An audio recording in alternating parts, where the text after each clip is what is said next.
Hey friend, welcome back to my channel. तो आज मैंने एक ऑयल पेस्टल कलर से तो ये जो पूरा ड्राइंग है, मैं ये ड्राइंग को ऑयल पेस्टल कलर से पेंटिंग करके कंप्लीट करूँगी। ठीक है, तो देखते रहिए आप इस ड्राइंग को लास्ट तक।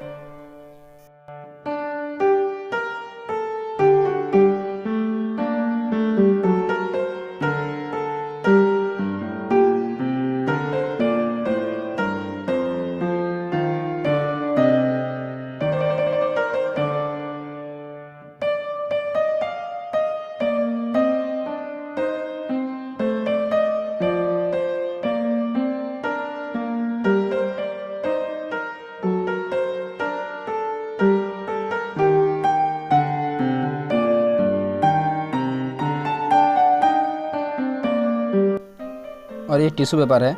टिश्यू पेपर से मैंने ये ऑयल पेस्टल कलर को जो कि रगड़ के मैंने इसको क्लियरली जो शेप है उसी की तरह से मैं ले आऊँगी।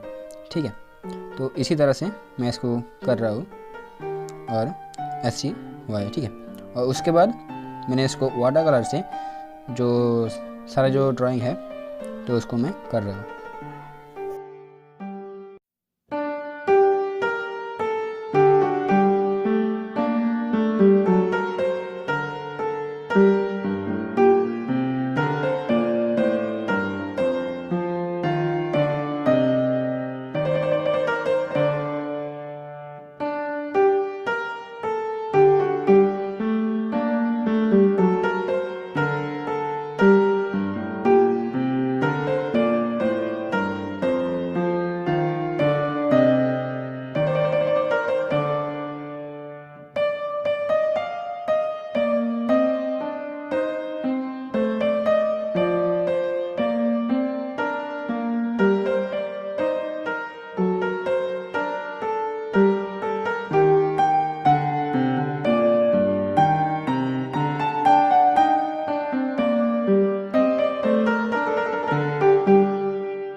और ये जो मैंने बोरा सर्ट में चिपकाया था तो उसको मैं हटा देता हूँ। ड्राइंग कंप्लीट हो गया तो इसलिए इसको हटा देता हूँ। ठीक है, और चैनल को सब्सक्राइब नहीं किया तो चैनल को सब्सक्राइब करके जाना और भी ड्राइंग वीडियो सबसे पहले पाने के लिए, और कमेंट करके बताइए कैसे हुआ इस ड्राइंग। ठीक है, तो लास्ट तक देने के लिए थैंक यू। फिर मिलेंगे नेक्स्ट वीडियो में।